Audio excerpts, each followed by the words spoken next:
Confirma Bom, só para mim pessoal, se vocês estão vendo minha tela. estamos sim, Tá, beleza. estamos sim. Bom, pessoal, vamos começar essa atividade. Quero lembrar para os alunos da disciplina de cidades inteligentes, que é outro endereço hoje, nessa disciplina, nessa palestra de hoje, que vai ser ministrada pelo professor Marcos Quiles. Ela faz parte, então, do seminário multidisciplinar. Essa é a nossa 18ª palestra, estamos perto do final, e lembrem-se de entregar as atividades, porque a gente fecha na semana que vem. Bom, antes de mais nada, antes de começar, eu quero agradecer ao professor Marcos Quiles, que topou fazer esse seminário. O professor Quiles trabalha principalmente na área de computação, ele vai se apresentar e falar um pouco para vocês aí sobre aprendizado de máquinas, e num contexto bastante multidisciplinar, eu acho que vai ser bem interessante. Então, desejo a todos boa palestra. Quiles, muito obrigado. E o professor Quiles falou que quem quiser pode interromper e fazer perguntas, só abrir o microfone e fazer uma interação. Então, obrigado, Quiles, valeu mesmo. Bom, vamos lá então, boa noite a todos. Primeiro agradecer ao professor Arlindo pela organização desses seminários multidisciplinares e pelo convite para palestrar sobre esse tema. Eu tentei casar um tema que eu estou trabalhando bastante, que é a parte de aprendizado de máquina aplicado em ciências de materiais, então acho que condiz bem com o propósito desse seminário, que é seminários multidisciplinares, né? Então a gente está envolvendo duas grandes áreas aí que a gente tem no ICT, que seria a parte de ciência de materiais e a parte de computação, inclusive duas pós-graduação no tema, 2 cursos de graduação no tema, 3 cursos, né, tem engenharia da computação também. E o objetivo aqui é uma palestra bastante informal, eu vou cobrir alguns aspectos, principalmente levantar os problemas que a gente tem na área, nessa área de intersecção, que é algo relativamente novo, e mostrar algumas possibilidades de desenvolvimento que a gente tem, tanto a nível de graduação, quanto a nível de pós-graduação, mestrado e doutorado. Vou fazer um pouco de propaganda do projeto que a gente está envolvido também, depois eu passar um videozinho para vocês daqui a pouco, está no escopo esse tema, aprendizado de máquina e ciência de materiais, é um dos 20 projetos que a gente tem dentro desse centro de pesquisa, que ele é sediado na Unicamp, e tem várias universidades envolvidas, eu vou mostrar isso para vocês. Bom, minha formação é plena em computação, fiz graduação na Estadual de Londrina, faz tempo já, em 2002, 2003, aí mestrado e doutorado na USP de São Carlos, e pós-doutorado na Universidade de York em 2017, e estou na Unifesp desde 2009, acho que estou com o grupo dos mais antigos, o Arlindo é o mais antigo entre nós, né? Começou em 2007, mas eu estou desde o final de 2009. O Arlindo começou o campus aqui. Bom, vamos lá, se começar a interromper o áudio, por favor, é só me interromper, porque como eu não tenho retorno presencial, está sendo bastante novo para mim essa questão da apresentação online, então, acho que para a maioria de nós, né? Vamos lá, o escopo dessa apresentação, um pouquinho vou falar sobre o Cine, que é o nosso centro, que engloba todos esses projetos na área de materiais, dentre eles as aplicações de aprendizado de máquina. Vou fazer um breve apanhado, de novo, bem geral sobre aprendizado de máquina, focando nos seus 2 paradigmas principais, que é o supervisionado e o não supervisionado. Vocês conseguem enxergar a ponta do mouse, mexendo aí? Sim, conseguimos sim, professor. Falar das aplicações, principais aplicações, não vou ser exaustivo aqui, vou levantar algumas, mostrar alguns exemplos. A apresentação, vocês vão ver que tem pouco texto e muita figura, então mais para discutir mesmo quais são as possíveis aplicações, problemas que a gente tem em ciência de materiais e quais esses problemas que a gente pode atacar utilizando métodos de aprendizado de máquina. Entre eles, predição de propriedades, seleção de exemplos representativos ou de protótipos, design de materiais, que é uma área bastante quente, principalmente em farmacologia hoje, e outras. E, por fim, fechar com algumas oportunidades de pesquisa para quem tiver interesse em atuar nessa área, nesse campo de computação, com a parte de física, química, ciência de materiais. Vai ter como saber quem buscar no Instituto para tocar esses temas. Bom, primeiro falar um pouquinho sobre o Cine. O Cine é um centro de inovação e novas energias. Tem um site aqui, para quem quiser, tem bastante informação no site, inclusive toda semana sai publicação de pesquisadores, de alunos envolvidos com palestras, falando de maneira bem geral qual que é a área de atuação dele dentro do Cine, possibilidades de bolsas, tanto de iniciação científica, mestrado, doutorado, estão disponibilizadas no centro, é tudo divulgado nesse site, tá bom? Vou passar um vídeo, rapidinho, acho que é 2 minutos, basicamente ele fala o escopo geral do Cine, só me dá um retorno se vocês vão ver, a hora que eu dar o play aqui se vocês vão ter o áudio de vocês do link do YouTube. Eu nunca fiz isso, então, por favor, me dá um retorno se vocês conseguirem ouvir. Ok. Estamos ouvindo sempre. Você conhece os desafios que precisamos enfrentar para aproveitar melhor a energia que vem do Sol?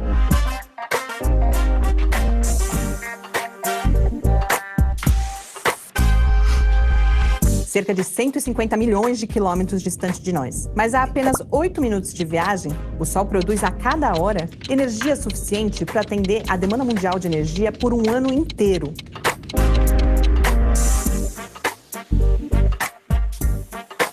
Usar essa energia nas nossas casas, no trabalho, nas indústrias e no campo é uma solução que parece estar logo ali, mas são vários os desafios que a gente tem que enfrentar para aproveitar todo esse potencial. Um dos problemas é que a energia solar não está disponível o tempo todo. Nós temos dias nublados, chuvosos, à noite, e isso significa que temos de encontrar soluções para estocar energia solar, se quisermos utilizá-la em larga escala.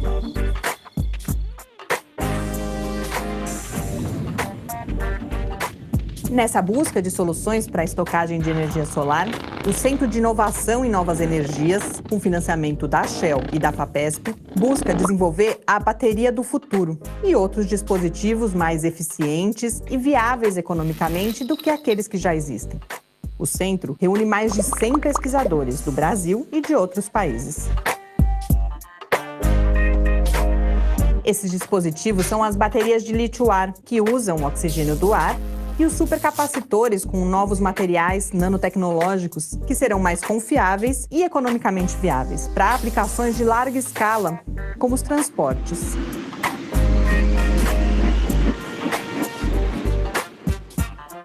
Além do estoque em baterias, os pesquisadores também querem usar a energia solar para produzir hidrocarbonetos, combustíveis que geralmente são obtidos do petróleo. Nesse caso, a energia do Sol seria usada para quebrar a molécula de água em oxigênio, que pode ser devolvido para a atmosfera, e hidrogênio, que combinado a moléculas de carbono forma justamente o que a gente chama de hidrocarbonetos.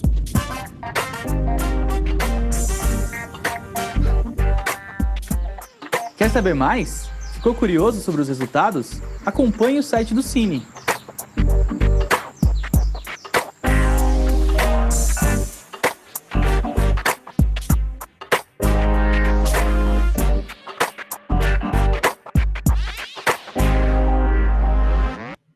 Bom, isso daí é só uma visão geral sobre qual que é o propósito principal do Cine, um projeto financiado pela Shell e pela FAPESP, e está tudo envolvido no sentido de materiais, no contexto de materiais para novas energias.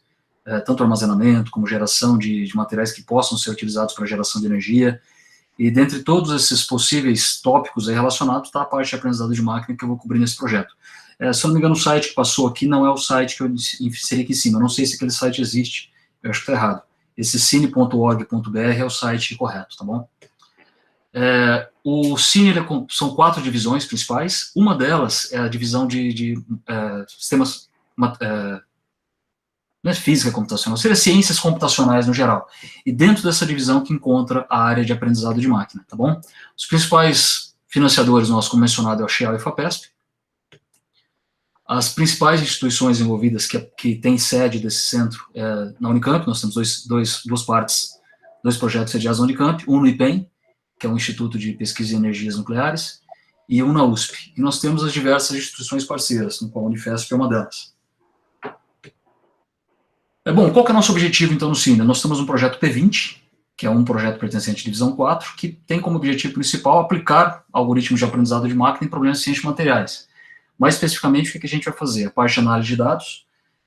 Esses dados eles podem ser oriundos das mais diversas pesquisas, envolvendo os 3 centros, os 4 centros, na verdade. Pode ser pesquisas experimentais, que geram dados, pesquisas via simulação computacional, que geram dados, e muitas vezes esses dados são analisados de maneira muito superficial, utilizando uma mera correlação, ou análise estatística mais simples, e o nosso objetivo é aplicar, então, o aprendizado de máquina nesses dados para tentar encontrar padrões que não são trivialmente revelados a partir de uma análise simples. Outra forma, reduzir custo computacional de simulações. Eu vou falar um pouquinho sobre isso mais em detalhes. Mas, para fazer diversos experimentos em materiais, o que o pessoal da área de física, de química faz é fazer a concepção do modelo físico, utilizando dinâmica molecular ou mesmo dinâmica quântica, onde você insere nesses modelos todos os aspectos físicos, químicos dos materiais simulados e executa simulações para tentar avaliar características, propriedades desses materiais. Por exemplo, qual que é a energia do material, se o material, ele...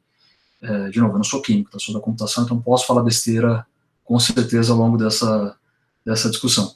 Mas tentar encontrar propriedades relacionadas a materiais de interesse, materiais que podem ser utilizados para fazer os eletrodos de um capacitor. Eletrodos de um capacitor? Acho que não falei besteira, não. E essa simulação computacional tem um custo bastante alto. Então, por que não utilizar aprendizado de máquina, considerando os dados já existentes desses grupos, para tentar reduzir esse custo computacional ao longo do processo? E, por sua vez, tentar ir além dos modelos teóricos. Porque o que a simulação faz é fazer uma simulação, a partir de cálculo numérico, dos modelos físicos encontrados.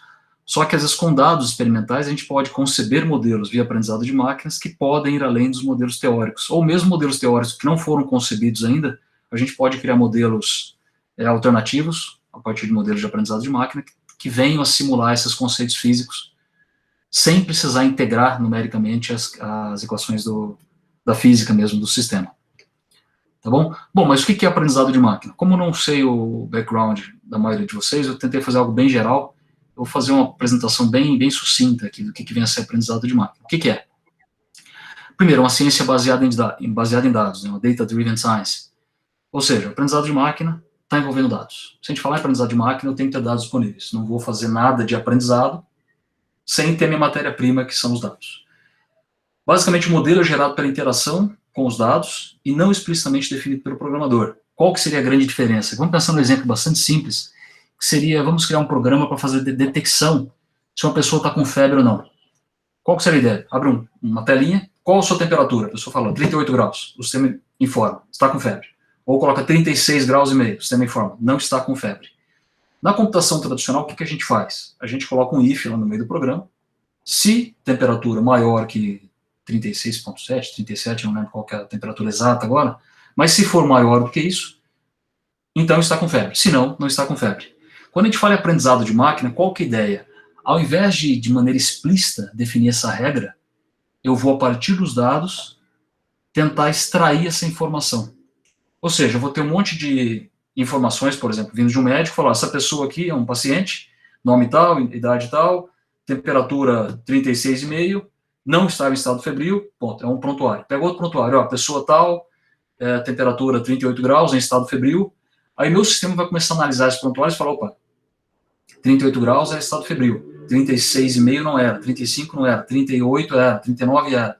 Então, com base nessa informação proveniente dos prontuários, tentar encontrar qual que é esse limiar que define o que é um paciente com febre, o que seria um paciente sem febre. E não de maneira explícita, programado naquele if. Então, o aprendizado de máquina vai fazer o quê? A partir dos dados, tentar encontrar essas regras. Uma definição formal que é bastante utilizada, vem lá do livro do Tom Mitchell, que seria a seguinte, um programa de computador, ele vai ser um programa de aprendizado de máquina se ele melhora com a experiência E, com relação a uma classe de problemas T, avaliado por uma medida de desempenho P, se essa classe de problema melhora a partir da experiência. Deixa eu colocar um exemplo prático aqui. Pensar no problema de detecção de spam. Esse seria nosso E, nosso T, a tarefa. Então, qual que é a tarefa? Eu vou fornecer um spam para o meu modelo, para o meu programa, e ele vai classificar esse e-mail como sendo spam ou não spam. O que seria a nossa medida para avaliar o resultado desse classificador?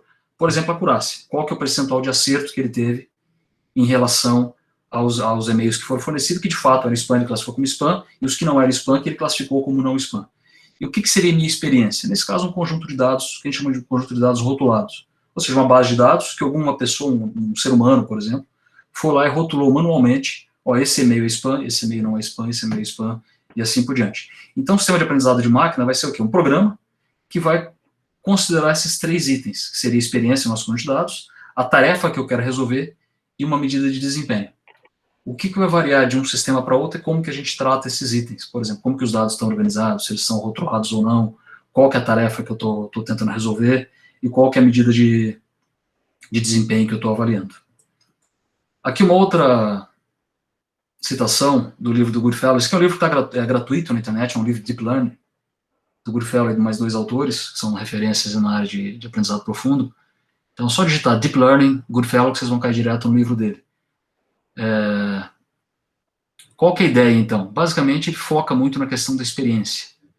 Se a gente olhar essa figurinha aqui, a hora que a gente pensa na computação, o que eu chamo de computação tradicional seria a computação resolvendo um problema não utilizando uma abordagem, não da perspectiva de aprendizado de máquina, tá?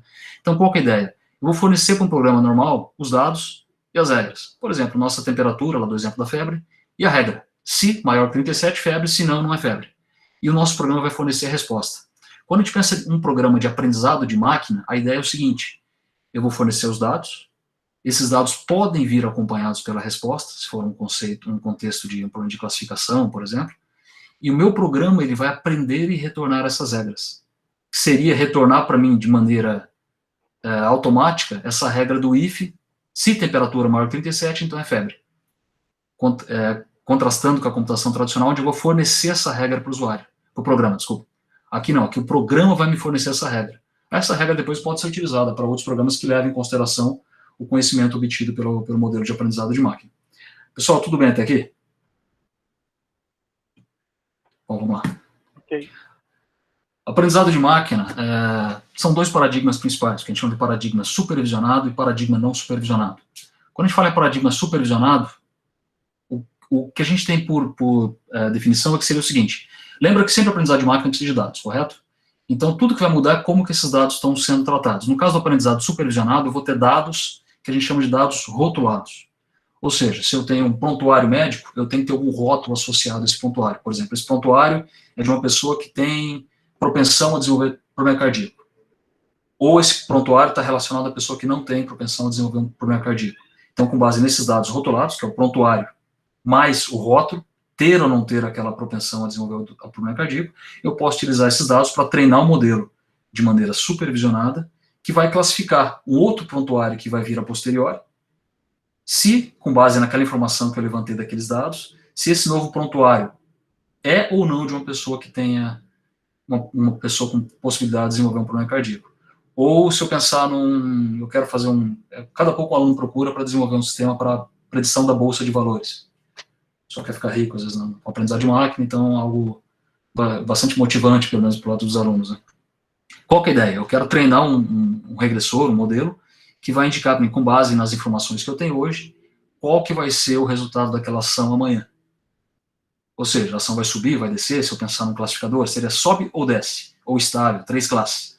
Ou ainda um regressor, que seria fornecer para mim não só se ela vai subir ou descer, mas fornecer o valor que o programa estima que ela vai estar amanhã. Então, o que eu preciso para treinar um modelo desse? Eu preciso de um conjunto de informações de entrada, por exemplo, pode ser o próprio valor de fechamento da bolsa dessa ação ou de um conjunto de ações dos dias anteriores, com os valores das ações, ou seja, eu preciso ter esse rótulo fornecido. Eu posso ter informações de clima, informações de dados do governo, etc., mas eu tenho que ter essa informação que eu quero fornecer como resposta. Se eu quero fornecer como resposta se vai subir ou vai descer, eu tenho que ter na minha base de dados uma série histórica indicando se nos dias anteriores ela subiu ou se ela desceu. No caso não supervisionado, não. Eu vou ter um conjunto de dados onde eu não tenho a priori essa informação relacionada a uma classe, a um rótulo, uma temperatura, uma informação de saída. Aí, com isso, a gente vai ter um monte de outras tarefas que a gente pode desenvolver. Por exemplo, dado um conjunto de dados qualquer, quantos grupos existem nesses dados? Existem dados que podem ser agrupados em mais de um cluster, que a gente chama, existem a estrutura de cluster nesses dados, ou ainda existe algum dado que se destaca dos demais, ou quais são os protótipos, quais são os exemplos que eu posso coletar, o número mínimo de exemplos que eu posso coletar para representar todo o meu conjunto de dados. Pensa assim, eu tenho um monte de prontuários médicos, e o médico não vai ter, ou um monte de exames de tomografia, por exemplo, e eu não tenho especialista para avaliar todas essas tomografias. Então o especialista tem condições de avaliar 10 tomografias por dia, eu estou gerando 100 por dia. Então seria interessante, por exemplo, saber quais são aquelas 10 tomografias que eu preciso passar para o especialista, que são mais críticas, talvez. Então a gente pode utilizar nesse contexto o aprendizado não supervisionado. Eu vou detalhar um pouco mais cada um deles, tá bom? Principais tarefas no aprendizado supervisionado: classificação de dados, regressão, seleção de atributos, dentre outras. Classificação de dados: está com febre ou não está com febre? Eu tenho um rótulo discreto. Ou vai subir ou vai descer a ação? Tudo bem? Seria algo discreto. Quando eu penso em regressão, qual vai ser a temperatura amanhã? Eu tenho um dado contínuo. Ou qual vai ser o valor daquela ação na bolsa amanhã? Quando a gente pensa em seleção de atributos, essa seleção de atributos é bastante confusa porque ela tem tanto no contexto supervisionado como no contexto não supervisionado. No contexto supervisionado seria o seguinte, pensa que eu estou fazendo um plano de classificação, aquele da pessoa ter propensão ou não a desenvolver uma doença cardíaca. Eu posso ter um conjunto de atributos no prontuário, dentre eles, um lá que indica para mim, sei lá, quantidade de filhos no prontuário. O que essa informação, tudo bem, pode ter alguma coisa a ver com doença cardíaca ou não, mas o que seria, pensando no contexto médico, o número de filhos ter a ver com a pessoa desenvolver uma doença cardíaca? É pouco provável que esse atributo, essa informação, tenha alguma relação com a classe. Então, nessa seleção de atributos, o que eu vou fazer? Eu quero reduzir e, basicamente, eliminar aqueles atributos que não são relevantes no meu problema. Se eu estiver fazendo uma análise de algum dado de alunos do ensino, do terceiro ano do ensino médio, por exemplo, um dos atributos ele pode ser idade. Ao meu ver, é um atributo pouco relevante. Por quê? A maioria dos alunos vão ter entre 17 e 18 anos, ou 16 a 18. Então, pode ser que é um atributo que a variância dele é muito pequena para aquele escopo. Então, pode ser um atributo que, porque eu quero fazer ali, não seja tão importante. Então, essa tarefa de seleção de atributo vai nesse sentido. Quais são os atributos que são relevantes para o meu problema de classificação ou de regressão? Tá bom? Aqui algumas ilustrações. Uma questão de seleção de atributos, por exemplo. Pensa que eu tenho 3 dimensões, mas eu posso simplificar esse problema. Eu posso simplificar essa minha representação dos dados em 2 dimensões. Então, aqui eu tenho os mesmos exemplos, que aqui eram representados em 3 dimensões, e aqui eu estou representando em 2. Ou ainda representar esses exemplos em uma única dimensão. Estou fazendo uma redução de dimensionalidade. Lembrando que esse processo, como eu falei, pode ser supervisionado, depender de um rótulo, ou não supervisionado. Eu vou falar de novo no contexto não supervisionado. Problema de classificação. Dado uma imagem, isso é um gato? É um cachorro? É um cavalo? O que eu preciso para treinar esse classificador? Sempre lembrando, dados rotulados. Então tem que ter um conjunto de imagens, onde o especialista já forneceu para mim. Essa imagem representa um gato. Essa imagem representa um cachorro e assim por diante. Outro problema bastante comum, que é basicamente uma classificação, só que agora eu não estou só pensando na classificação, estou pensando na localização do objeto. Seria a parte de detecção de objetos. Seria semelhante a esse anterior, só que aqui eu estou detectando um cachorro, um gato, um pato, e assim por diante. Aqui já é um problema de regressão, onde eu tenho dados contínuos, e eu quero criar um modelo, no caso essa curva vermelha, que de alguma forma seria um modelo que descreve esses dados que eu tenho, que seriam esses pontos azuis. Então, pensa que eu tenho dados aqui, temperatura, eu não lembro o que estava na linha de baixo, mas temperatura, talvez a quantidade de um reagente que eu estou fazendo no ambiente químico, uma reação qualquer. Então, para aquela quantidade de reagente, a temperatura da simulação foi esses pontos em azul. Eu quero agora fazer o seguinte, sem fazer a simulação no laboratório, eu quero simplesmente coletar a informação dos reagentes, apresentar para o meu programa, e ele vai fornecer para mim uma predição da temperatura da reação. Então, o modelo de aprendizagem de máquina pode aprender essa curva vermelha e, sem precisar fazer a simulação lá no laboratório, eu consegui, de alguma forma, ter uma estimativa da temperatura da reação com base nos dados que eu tinha das experiências passadas. Ou seja, eu aprendi a partir dos dados que eu tinha no instante anterior. Tá bom? Sempre lembrando, supervisionado, dados rotulados. Eu tenho que ter o dado e tenho que ter o rótulo que eu quero fazer, seja ele contínuo ou discreto. Quando a gente fala em aprendizado não supervisionado, a gente tem problemas de agrupamento, seleção de protótipos, por exemplo, exemplos representativos, seleção de atributos, uma abordagem não supervisionada, e aprendizado de representações. Eu vou dar alguns exemplos sobre isso. Aqui seria, por exemplo, uma visualização que a gente tem. Essa figura específica foi utilizada uma rede neural chamada de Self-Organizing Maps. Ela é uma representação bidimensional de um conjunto de exemplos que a gente tem de países. Se eu não me engano, são mais de 100 atributos, ou seja, eu tenho IDH, eu tenho população, eu tenho renda per capita, eu tenho um monte de informações desses países, e todas essas informações são utilizadas para caracterizar cada um dos países. Só que eu não consigo enxergar, por exemplo, qual que é a distribuição desses países num espaço de 100 dimensões. Se eu quiser visualizar como que esses países se relacionam, a gente tem ferramentas para projetar esse dado de múltiplas dimensões num espaço bidimensional como esse. E a partir disso, conseguir tentar encontrar padrões. Por exemplo, Dinamarca, Grã-Bretanha e Noruega, ao lado da Finlândia, que está longe da Bolívia, que está ao lado do Brasil, e assim por diante. Tá bom? Então, com base nessa observação bidimensional, aqui a gente pode encontrar padrões. Se a gente pensar num outro contexto, análise de dados de redes sociais, por exemplo, eu posso ter pessoas aqui que são pró-Bolsonaro, aqui são pró-Haddad, se a gente pensar no contexto das eleições, ou pró-Moro, anti-Moro, num contexto mais recente. Então, a gente poderia tentar separar esses dados, esse grupo de pessoas, com base em diversas informações coletadas de uma rede social. Por exemplo, outro tipo de aplicação não supervisionada. Eu posso ter um exemplo, conjunto de dados, altura e peso, por exemplo, de uma espécie que eu estou analisando na natureza. Não sei o que é isso, não sei o que são os objetos. Estou lá na Amazônia fazendo uma coleta de informações, e eu começo a coletar altura e peso de um monte de indivíduos de uma espécie desconhecida. Então eu não sei o que cada ponto isso me representa, mas fazendo uma análise de agrupamentos, eu consigo observar que existem 3 agrupamentos. O que seriam isso? Ó, esses dados aqui, eu não sei o que eles são, mas eu sei que entre os azuis aqui, eles são mais parecidos entre si do que se eu pegar um exemplo azul e comparar com o verde. Ou comparar com o vermelho. Então, consigo encontrar agrupamentos, ou seja, grupos de objetos que representam algum tipo de característica semelhante.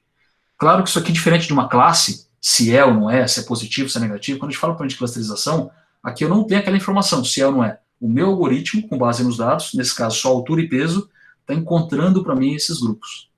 Então, aqui eu encontrei 3. Se eu pegar um outro especialista e olhar e falar, não, observa, se a gente quebrar esse azul, poderia ter não um grupo, mas 2 grupos aqui dentro. Então, o problema de clusterização é um problema um pouco mais difícil do que um problema de classificação, no sentido que o número de grupos, ele é uma das informações que eu preciso fornecer para o modelo também. Tá? Pode ser que, para mim, 5 grupos representem melhor esses dados. Para um outro especialista, pode ser que sejam 8 grupos, 3, 2. Então, depende muito do que eu quero visualizar. Se são grupos mais homogêneos, grupos mais heterogêneos. Seleção de protótipos, como eu falei, ou de exemplos representativos. Vamos supor que eu tenho todos esses dados aqui, mas eu não consigo tratar todos. Eu quero selecionar alguns que representam bem esses dados. Então, eu poderia selecionar a partir de um modelo de aprendizado de máquina, analisando esses dados. Por exemplo, quais são os exemplos aqui? Vamos pensar que essas caixinhas em preto representariam aqueles exemplos, aqueles dados, que são mais interessantes de serem avaliados. Ou seja, se eu avaliar só esses dados que estão nas caixinhas pretas aqui, pode ser que eu tenha uma descrição muito boa de todos os meus exemplos, sem precisar analisar todo o meu dataset. Então, isso também é feito de forma não supervisionada. Outro seria aprendizado de representações. Quando a gente trabalha com processamento de imagens ou visão computacional, não que sejam as mesmas coisas, mas 2 temas, ou aprendizado de processamento de imagens ou visão computacional, a gente tem, por exemplo, uma imagem, e eu quero classificar essa imagem, sendo um gato, um cachorro, aquele exemplo anterior. O que eu faço para apresentar essa imagem para um classificador? Eu tenho que extrair características dessas imagens. Então, a gente tem um monte de filtros que a gente pode utilizar para extrair borda, extrair cor, extrair textura, extrair características, diversas características que a gente pode extrair da imagem. E, geralmente, um especialista, um engenheiro de atributos que cria para a gente esses filtros, e depois, com base nesses filtros, a gente compõe um vetor de características que vai representar aquela imagem. Então, esse vetor de características, que na verdade vai ser classificado, não a imagem em si. Utilizando aprendizado não supervisionado, aqui é um modelo de aprendizado profundo, uma rede neural com diversas camadas, essa rede ela pode aprender e extrair características de maneira automática. Essa é uma das grandes sacadas do Deep Learning. Então, a primeira camada, ela vai aprender características mais simples, características pontuais, como descontinuidades, retas, extração de contornos. Uma segunda camada poderia aprender características mais alto nível, por exemplo, objetos geométricos, ou informação de um olho, ou informação do nariz.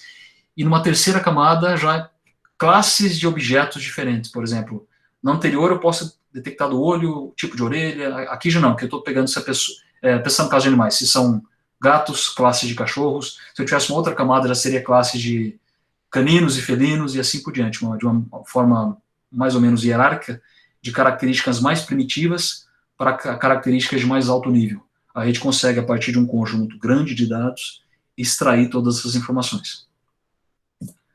Bom, outras vertentes aí que a gente tem dentro do aprendizado de máquina. Aprendizado semi-supervisionado, como o nome já fala, né, seria algo entre o não supervisionado e o semi-supervisionado. Qual que é a ideia? No supervisionado eu preciso de dados rotulados. No não supervisionado eu preciso de dados não rotulados. No semi-supervisionado a gente vai usar os 2 tipos de dados. Eu tenho um grande volume de dados, mas apenas uma pequena parte desses dados estão rotulados. Aprendizado ativo já seria o seguinte, pensa que eu estou recebendo exemplos em tempo real, estou recebendo tweets o tempo todo, coletando numa streaming do Twitter, os tweets que estão chegando. E eu estou criando um classificador que classifica o sentimento da população brasileira com relação a um objeto específico. A avaliação do governo federal, por exemplo. A avaliação do tweet é positiva, negativa, e eu preciso, isso muda ao longo do tempo, correto?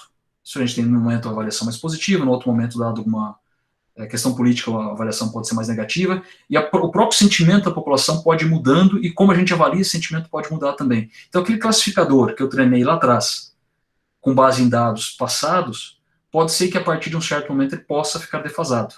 Então, o aprendizado ativo vai fazer o seguinte, uma das formas do aprendizado ativo, eu vou coletando esses dados, de repente chega um novo exemplo e falo, opa, esse dado que acabou de chegar aqui é interessante, joga ele para mim no processo de treinamento e atualiza o seu modelo de classificação.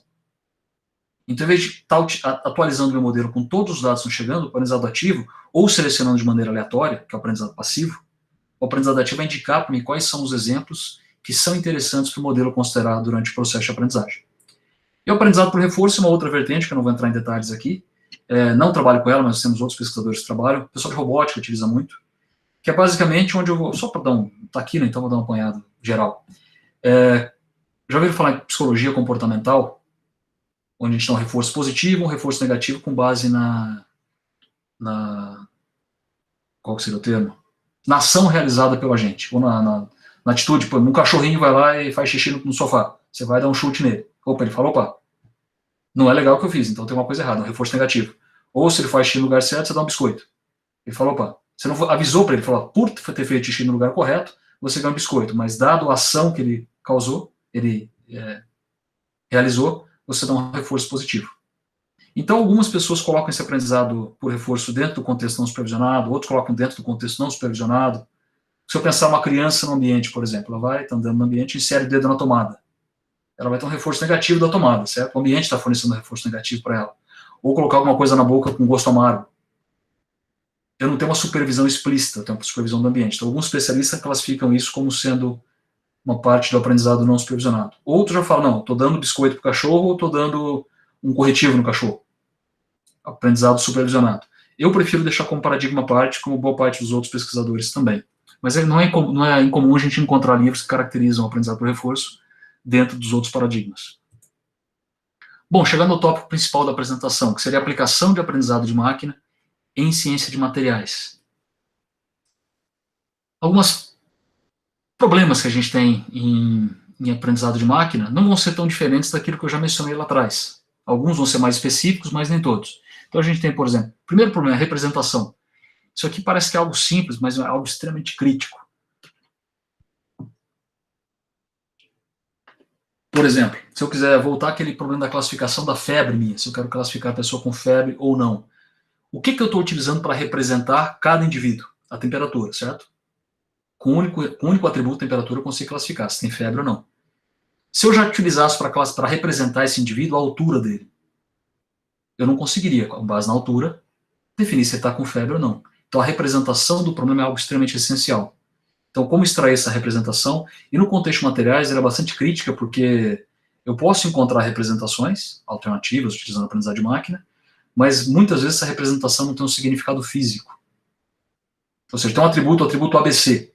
Ele faz uma medida de 0 a 1, que me indica alguma coisa interessante para o material, que é importante para calcular uma propriedade, energia lá no final.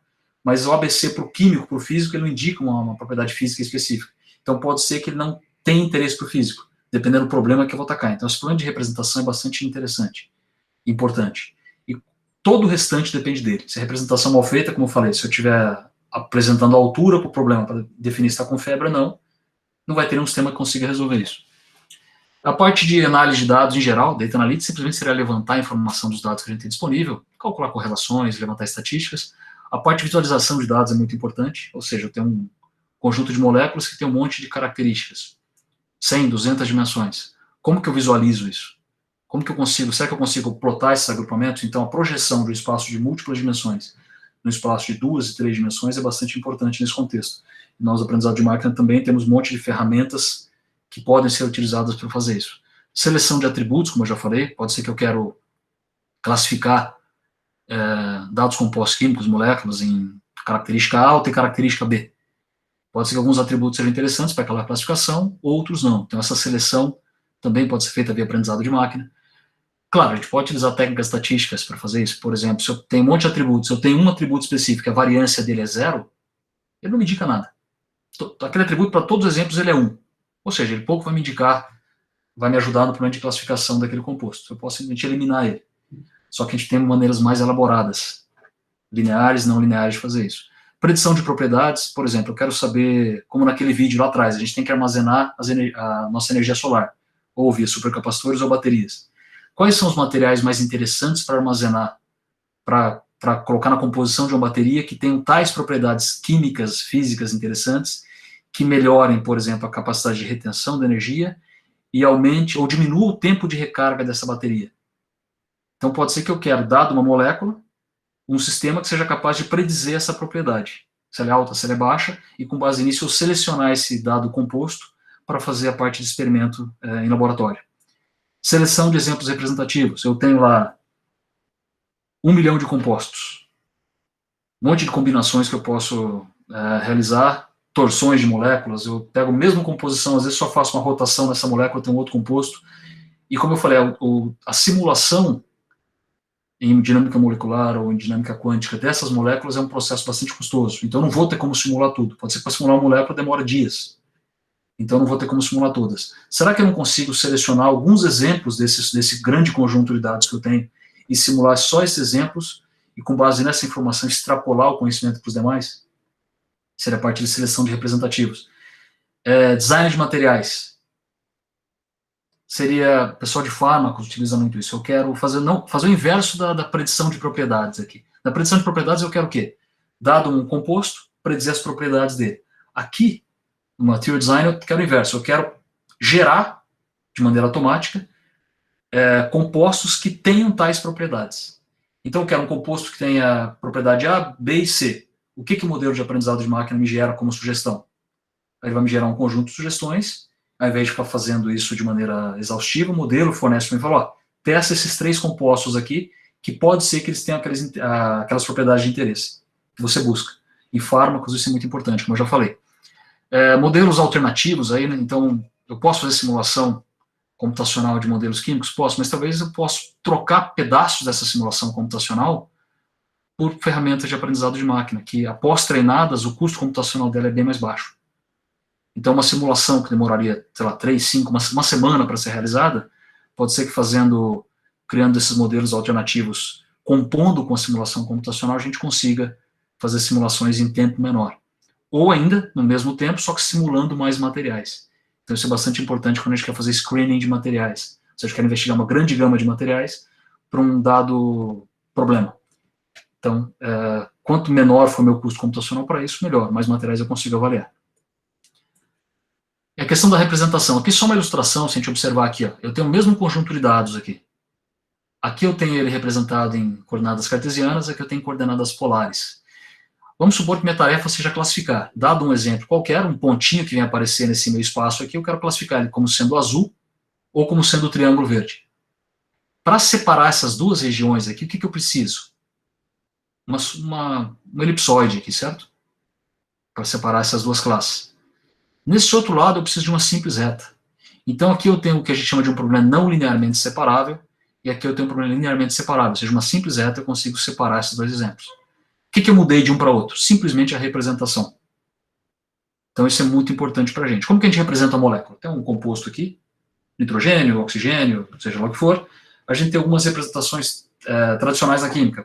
A XYZ, que seria a representação geométrica da molécula, onde cada molécula que eu tenho aqui, eu vou representar a posição XYZ dela e o tipo de átomo. Com base nisso, a gente pode calcular um monte de descritores químicos, com base na posição atômica, interação dessas moléculas, e utilizar isso para alimentar o nosso modelo de aprendizado de máquina. Os smiles, que são essas representações, essa string de caracteres, que indica para mim como que as moléculas, como que os átomos estão organizados, e diversos outros descritores que a gente pode extrair do smiles, do XYZ, e diversas outras características que a gente tem. Então, quando a gente pensa no contexto de aprendizado de máquina, o que a gente quer? Eu quero sair de um grafo, que seria esse conjunto de átomos ligados, onde cada bolinha dessa aqui representa um tipo de átomo, por exemplo, ou no linguajar de grafos, um vértice. E esses riscos entre as bolinhas, que são as nossas arestas, vão indicar para mim qual que é a relação física que existe entre esses dois átomos. Se existe uma ligação entre eles. Alimentar o modelo de aprendizado de máquina com esse tipo de informação não é algo tão trivial. Por quê? Porque eu mudei uma molécula, por exemplo, quando eu pego lá um prontuário médico, o primeiro atributo é idade, o segundo atributo é sexo, o terceiro atributo é índice glicêmico, e assim por diante. Eu sei que cada atributo. O que seriam esses atributos de uma molécula? eu posso pensar quantidade de átomos, eu posso pensar em quantidade de ligações duplas, quantidade de ligações triplas, quantidade de oxigênios, quantidade de carbono, etc. Ou seja, estou extraindo informação que eu vou utilizar para alimentar o meu modelo de aprendizado de máquina. Mas como a gente observa aqui em cima, de acordo com o tipo de representação que eu faço, isso pode ser mais fácil ou mais difícil.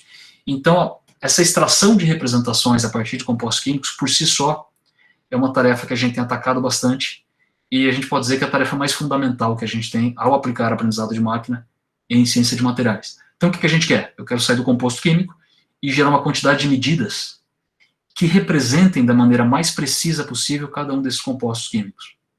Tá certo?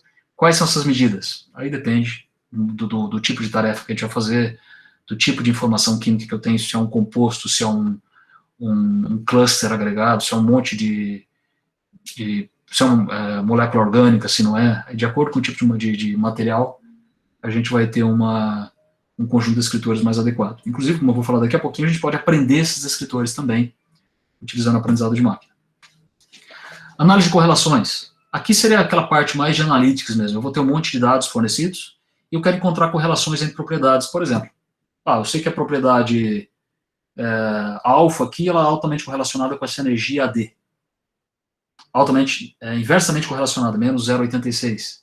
Então, encontrar essas correlações e fornecer para o cientista de materiais informações que ele possa utilizar para validar ou invalidar as hipóteses que ele levantou durante o desenvolvimento do trabalho.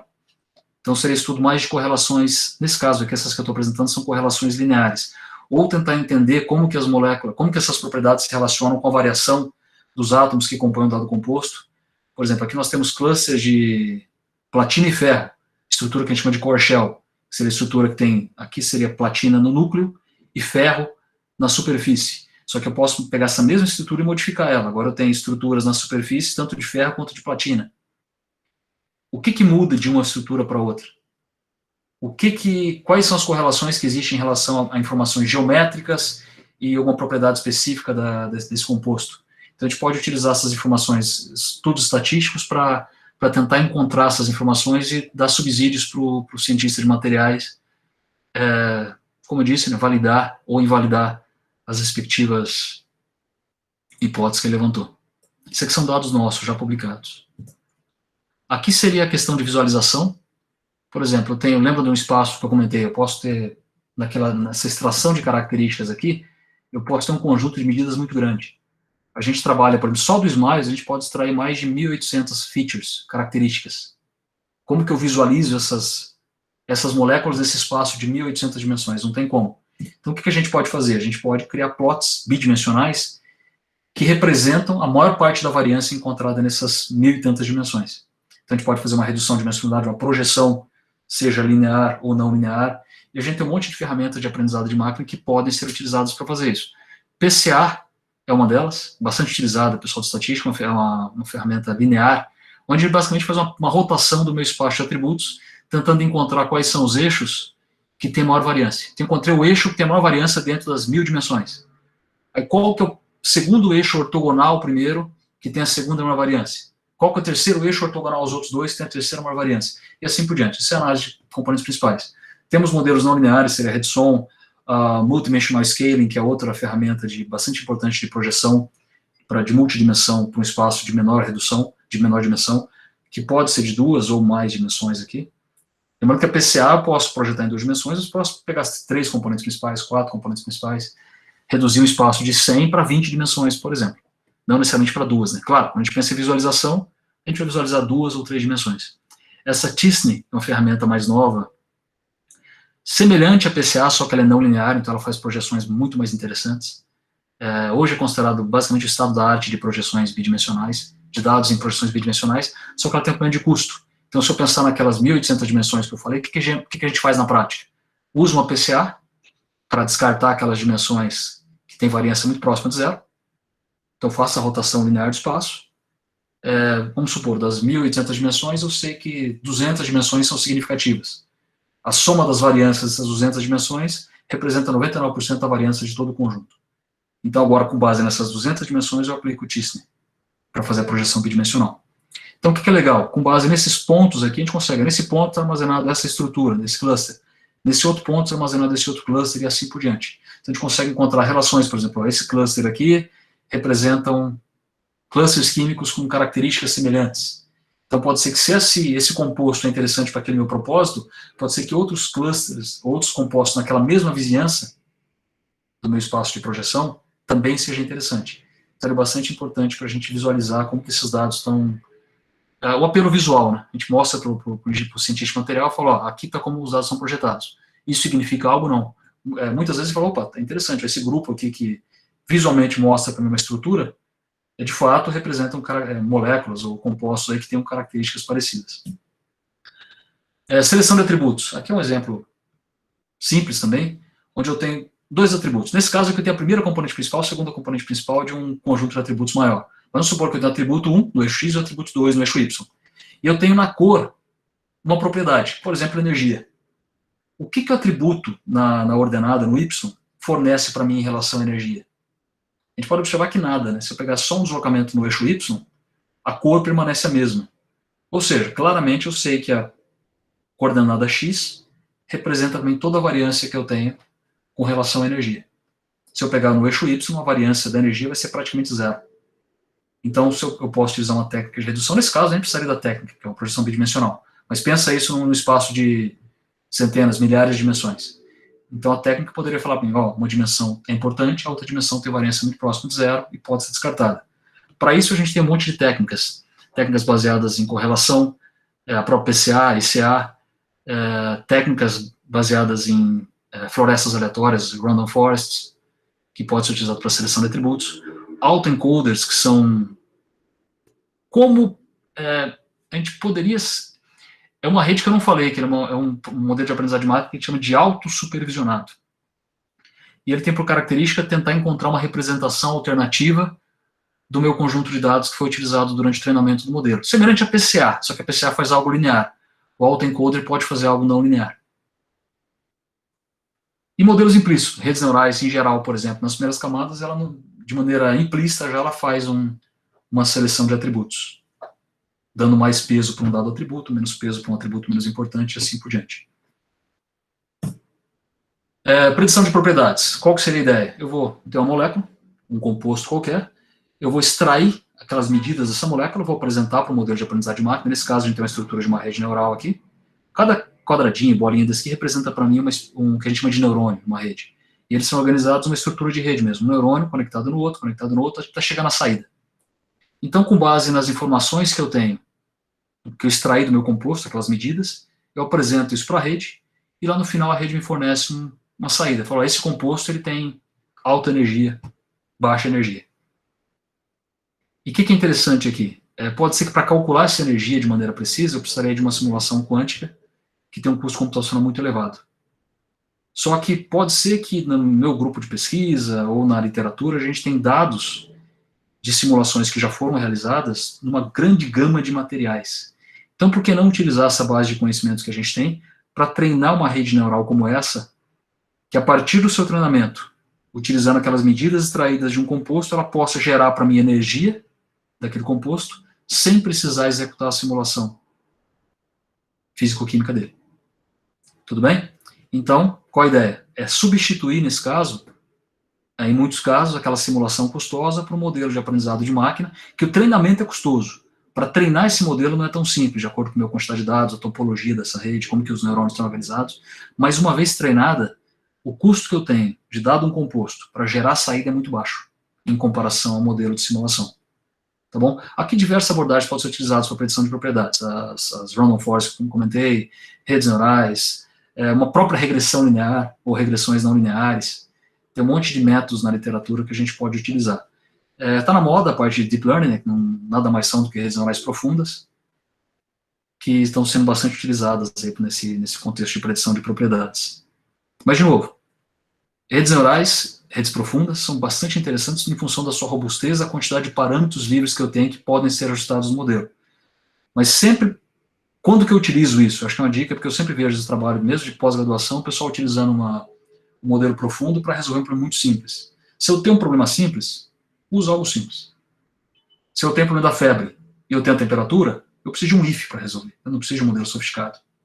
Agora, se eu não tenho um atributo só que está totalmente correlacionado com o output desejado, com a saída desejada, Eu tenho que encontrar essa relação que existe entre as entradas, as combinações não lineares dessas entradas até chegar na saída. Aí é onde o modelo, uma região oral, por exemplo, o mesmo modelo profundo, assumindo que eu tenho um volume grande de dados, pode ser vantajoso. Tá bom? Mas não é aquele negócio, eu tenho um modelo profundo, ele resolve qualquer coisa, não. E muitas vezes, se eu tiver poucos dados e utilizar de maneira adequada, ele vai ser pior do que uma simples regressão linear. Aprendizado de representações. Aqui é a estrutura do autoencoder que eu falei lá atrás. Eu tenho, por exemplo, um composto químico, eu estou mapeando ele no próprio composto químico. Será como se eu tivesse aqui um conjunto de atributos, eu estou mapeando esse conjunto de atributos no próprio conjunto de atributos. Pensa que eu tenho uma caixa preta. Essa caixa preta tem a entrada e ela tem a saída. Eu forneço para ela a entrada e eu espero receber como saída a própria entrada. Só que aqui no meio, eu tenho algum condicionante, algum tipo de limitador que vai forçar uma codificação alternativa desse meu conjunto de dados. Então, vamos supor que aqui eu tinha a dimensão idade, altura e peso. Pode ser que eu codifique esses 3 atributos em 2 atributos aqui que compõem altura, idade e peso e algum outro atributo que eu tenho. E depois um decodificador que vai decodificar esses 2 atributos de novo naqueles 3 atributos originais. Então, o que eu estou conseguindo com isso? Se eu pensar que essa codificação interna é menor do que a codificação externa, eu estou fazendo uma redução de dimensionalidade. Ou seja, eu tenho lá 1000 atributos aqui. Se eu conseguir codificar com esse encoder em 10 atributos e depois conseguir com os 10 atributos recuperar os 1000, quer dizer que com esses 10 atributos eu consigo, de fato, codificar aquelas 1000 variáveis. Tá? Então, eu poderia utilizar isso para compactação de imagens, para compactação de dados. Em geral, eu quero fazer uma transmissão de informação, por exemplo. Em vez de transmitir os dados brutos, eu posso transmitir os dados codificados. Uma versão compacta dele. Ou o autoencoder pode ser utilizado para representar mais atributos do que eu tinha na entrada, que a gente chama de representação esparsificada dos dados. Aí a gente tem que colocar outras formas de restrições para não mapear uma simples matriz de identidade aqui. Então, a gente poderia mapear x multiplicar para a matriz de identidade e voltar no próprio x. Cada vetor x multiplicado por matriz de identidade é o próprio x. Né? Então, esse modelo aqui estaria aprendendo a própria identidade. Por isso que a gente precisa colocar algumas restrições. Isso aqui, por si só, é um tema bastante grande, tem várias variações, então não tem como entrar em detalhes aqui, mas se alguém tiver interesse, eu tenho bastante material sobre isso daqui. Fala. Você tem perda, né, nesses processos? Pode ser que sim, pode ser que não. Então, geralmente sim. Geralmente sim. Tá. Agora, pensa no caso, se eu tenho um atributo, tenho x1 e x2, 2 dimensões, e eu tenho os pontos todos a 45 graus, ou seja, f de x é igual a x. Uhum. Eu tenho um atributo que é representado por dois atributos, x1 e x2. Só que eu tenho uma relação linear, uma correlação 1 desses 2 atributos. Então, uma simples PCA poderia fazer a rotação do espaço e colocar o eixo principal nesse eixo de 45 graus. Aí eu representaria todos os exemplos com uma única dimensão com degradação 0. Claro que esse é um exemplo utópico. Mas, em geral, a gente consegue... Marcos? Oi? Eu posso fazer uma pergunta? Claro. Isso daí entra como se fosse... Nós tivemos uma primeira aula com a Arlindo sobre o blockchain. Isso entraria? Isso pegou no meu ponto de ignorância que eu não sei o que são os blockchains. Não, e os códigos, né, Arlindo? Os códigos, eles mudam. Não, é outra história. Essa aqui é... já estou pensando que daria certo. Essa aqui é uma outra área. Mas eu diria que dá para aplicar também os modelos de aprendizado de máquina para entender melhor aquele outro mundo lá. Também dá para aplicar, é aplicável. Porque ele codifica, né, de uma forma um número grande para um número menor. Então, por isso que eu lembrei da aula. Então, pensa o seguinte. Deixa eu dar um exemplo para vocês aqui. Vamos supor, não sei se vocês conseguem ver minha câmera e todo mundo. Estão vendo minha folha de sulfite na minha mão aqui? Sim, estamos sim, professor. Então, vamos pensar o seguinte, essas folhas de sulfite estão num ambiente tridimensional, correto? Mas se eu pensar que todos os meus exemplos são pontos dessa folha de sulfite, poderia ser representado numa superfície bidimensional, correto? Ou seja, eu posso fazer isso planar, uma superfície bidimensional que está embutida no espaço de 3 dimensões, que é o que a gente chama de variedade ou manifold lá na matemática. Então, se eu tiver essa estrutura, uma representação de baixa dimensionalidade embutida no espaço de alta dimensionalidade, esse tipo de estrutura de autoencoder vai conseguir encontrar essa estrutura de baixa dimensionalidade. Tá bom? Então seria como se eu pegasse essa sulfite 3D enrolado e esticasse ele em 2 dimensões. Então agora meus dados que eram representados em XYZ, agora só o XY resolve. Tá bom? E o que é interessante... Agora eu entendi. Obrigada, viu, Marcos? Obrigada. Tá bom. Eu falei que podia me interromper, mas eu estou falando bastante, ninguém me interrompeu ainda. Não sei se é porque eu estou falando muito rápido, mas fique à vontade para me interromper a qualquer momento, tá? Qual que é o legal disso daqui? Então eu tenho lá 1000 dimensões, pode ser que eu consiga encontrar um espaço de 10 dimensões com alta representatividade. Ou seja, aquelas 10 dimensões que eu tenho agora, qualquer variação que eu faça nela, ela muda bastante aquele padrão que eu tinha que mudar lá 30 dimensões para conseguir uma variação. Então vamos pensar aqui, nesse plano bidimensional que eu tenho. Então isso aqui está representando em moléculas, compostos, fazendo variações aqui, se eu quiser, por exemplo, pegar moléculas que são parecidas com essa onde está o ponteiro do mouse aí. Eu pego então moléculas que estão ao redor dela. Eu vario essa dimensão, eu consigo nessa estrutura de representação alternativa fazer essa coleta de informação. E o que é legal? Uma vez que eu peguei um outro ponto aqui, pode ser que esse ponto aqui não representa para mim uma molécula válida, ou não, pelo menos uma molécula não conhecida. Mas como eu tenho o decoder, eu posso partir dessas características que eu tenho aqui e gerar. E se eu pegar essas informações aqui, XY, e jogar no decoder, qual que é a molécula que ele vai gerar para mim? Então lembra aquilo que eu falei do design de moléculas, que vai ser o próximo slide, inclusive? Eu poderia utilizar essa estrutura para fazer design de materiais. Eu treino isso aqui com um monte de compostos que eu conheço, que eu tenho, e depois, variando essas representações encontradas, eu posso decodificar possíveis alternativas moleculares para gerar nova geração de fármacos ou outros materiais. Lembrando que eu sou da computação, tá? Então meu trabalho de química em si, meu conhecimento de química é extremamente raso. Meu trabalho está mais no estudo dos modelos de aprendizado de máquina em si. Então, de novo, peço perdão mais uma vez, né, pelos erros que eu devo ter cometido ao longo da apresentação ao falar de algum conceito químico. Mas Kilis, só para completar uma coisa que eu achei um barato nesse ponto, é a capacidade de ver o problema por outras variáveis, né? Então, pegar um problema qualquer complexo aí e passar no encoder e ver o que ele me sugere de... Você cria uma nova representação. É, muito interessante, muito divertido. E essa estrutura de encoder, decoder aqui pode ser uma estrutura profunda. Tem um artigo do Geoffrey Hinton, que é um dos criadores do algoritmo de retropropagação da rede MLP, que é o mais tradicional que a gente tem. Ele é um dos grandes nomes de Deep Learning. Né? Ele foi publicado na Science em 2006, eu não lembro o título do artigo agora, mas se não me engano é Redução de Dimensionalidade Baseada em Redes Neurais. Procura Geoffrey Hinton, Dimensionality Reduction, vocês vão encontrar esse artigo, Science, 2006. E ele mostra a estrutura de autoencoders para representar dígitos e depois generaliza para um problema mais complexo. Ele sai de uma representação de, se não me engano, 700, 800 dimensões, para uma codificação de 10 dimensões, onde ele consegue codificar de maneira bastante precisa dígitos manuscritos. E mostra a importância dessa estrutura profunda na rede. Foi ali que começou, na verdade, a estrutura de redes profundas. Começou aplicado. A parte conceitual vem lá da década de 80 já. Mas a aplicação disso, basicamente, veio desse artigo. E outros que vieram na sequência. Seleção de exemplos representativos. Vamos lá, eu tenho um monte de moléculas, um monte de compostos, seja lá o que for, e eu não tenho condições computacionais, eu não tenho um cluster gigante para simular todos.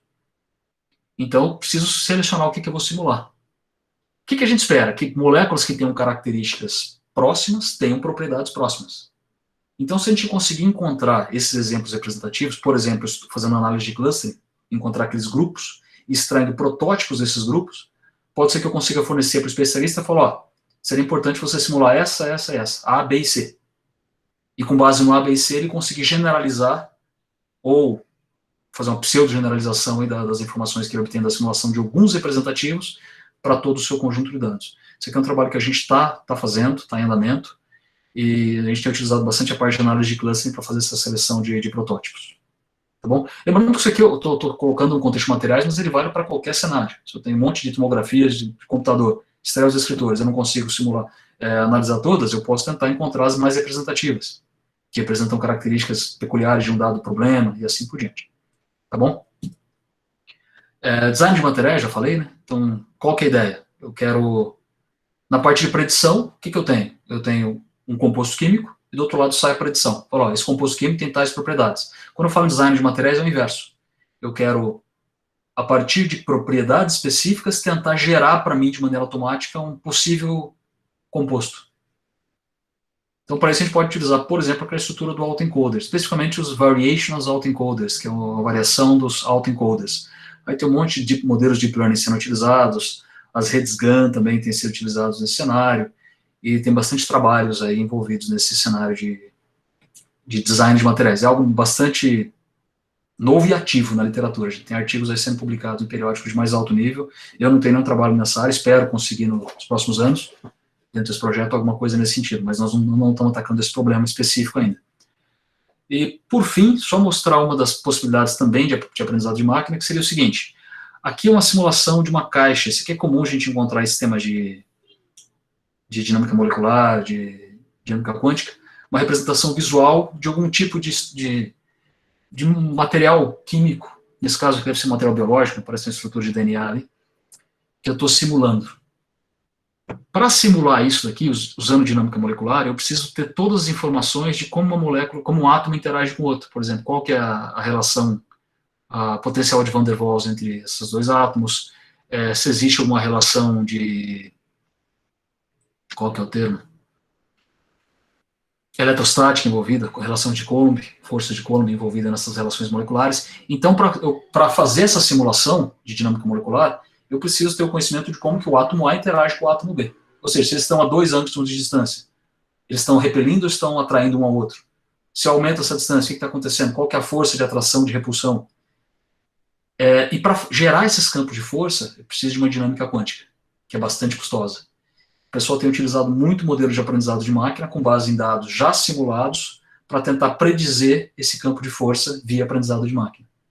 Então, uma área que está bastante ativa também. Ou seja, encontrar qual que é a relação do átomo I com o átomo J aqui, ao invés de fazer simulação quântica, utilizar dados que a gente tem de outras simulações para tentar predizer qual que é a relação, quais são os parâmetros desse campo de força.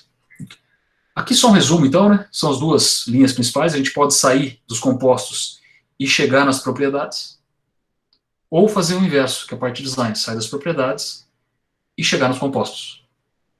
E em cada etapa dessa a gente tem um monte de características, por exemplo, desde a parte de representação, a parte de seleção de características, a parte de predição, regressão, classificação, seja lá qual for, e o inverso. Então a gente tem vários modelos de aprendizado de máquina que podem ser aplicados nas mais diversas etapas desse processo, tanto na ida quanto na volta. É uma área bastante aquecida, como já falei, que eu só peguei alguns artigos que foram publicados recentemente em periódicos de altíssimo impacto, no aprendizado de máquina em Cheminformatics e Drug Design, Drug Discovery. Outro artigo publicado na Nature, em 2018 agora, de fazer um review de aplicações de aprendizado de máquina em ciências de materiais. Um outro publicado no periódico da Nature também, de aprendizado de máquina em ciências de materiais. Outro da Nature. E, por fim, da Science. Tá bom? Então, é uma área que a gente só encontra vários tópicos em periódicos de altíssimo impacto. Tem alguns grupos de pesquisa que são grandes protagonistas, né, nesse cenário, e nosso alvo é chegar próximo disso, trocar um aperto de mão, depois passar o convite com um desses membros aí, e quem sabe fechar parcerias, principalmente nesse escopo desse projeto que a gente tem, que é um projeto bastante grande, e financiado pela Shell e FAPESP, e em função desse interesse aplicado da Shell, eu acho que a gente tem um grande potencial aí para desenvolver projetos e trabalhos que venham a contribuir com o estado da arte. E nesse projeto a gente tem diversas oportunidades de pesquisa aí, especificamente do ICT. Eu trabalho na parte de aprendizado de máquina, estou nesse projeto há 1 ano e pouquinho, 1 ano e meio, para ser exato, e o professor Eudes, que é da área de dinâmica molecular, de simulação de sistemas, que está tentando colocar um pé na parte de aprendizado de máquina. Então a gente está tentando preencher esse gap aqui entre as duas áreas. Eu tentando ajudar o Eudes lá, e o Eudes me alimentando suprindo alguma ignorância que eu tenho na parte de materiais, que é essencial para que eu possa aplicar isso, a aprendizado de máquina, nesse contexto. Tá bom? Lembrando o seguinte, quem é de computação não precisa saber química. E quem é cientista de material não precisa saber computação. A gente precisa saber a interface dos dois. Esse é o grande barato do multi, do interdisciplinar. Né? Se eu for o inter, eu vou ter que estar lá no meio. Mas no multi, eu posso fazer uma aplicação multidisciplinar sobre a computação e ter uma interface na ciência de materiais, na química. Não necessariamente eu sou especialista naquela área de aplicação, mas eu faço a interface com aquele grupo. E o inverso também. Então, trabalhos nos mais diversos níveis, iniciação, trabalho de graduação, mestrado, doutorado, tanto na computação quanto na área de materiais. Vocês têm alguma coisa... Você está no mestrado profissional, né, Arlindo? Vocês têm alguém trabalhando nessa linha? O pessoal da Embraer trabalha muito com desenvolvimento de materiais para questões de desenvolvimento de asas, etc. Não sei se tem alguém trabalhando nesse contexto. Nesse contexto molecular aí, eu acho que não. Tá, mas tem, assim, em suma, né, os métodos que você apresentou, ele tem aplicação em todas as áreas, né? Então, porque eu falo, nessa interface das duas áreas aí, tem bastante trabalho na indústria. Se a gente pegar indústria de materiais como a Embraer, que depende de diversos materiais, eles estão fazendo investigação em ciência de materiais e, obrigatoriamente, eles vão entrar em aprendizado de máquina. Se não entrar, vão ficar para trás. Então, é um campo, assim, que, independente da formação, se eu sou mais com viés em computação ou materiais, unir esforços aí é um campo bastante promissor. Tá bom? Eu acho que é isso. Eu fico aberto a questões. Agradeço de novo ao Arlindo aí a paciência de todos. Pô, foi muito legal. Um panorama sensacional. Deixa eu só puxar umas perguntas gerais, antes de abrir as perguntas para os alunos, que acho que você já deixou claro, só queria reforçar. Hoje tem esse buzzword do Deep Learning, né? Bom, só queria que você pudesse ajudar a reforçar para o pessoal aí o que é Deep Learning.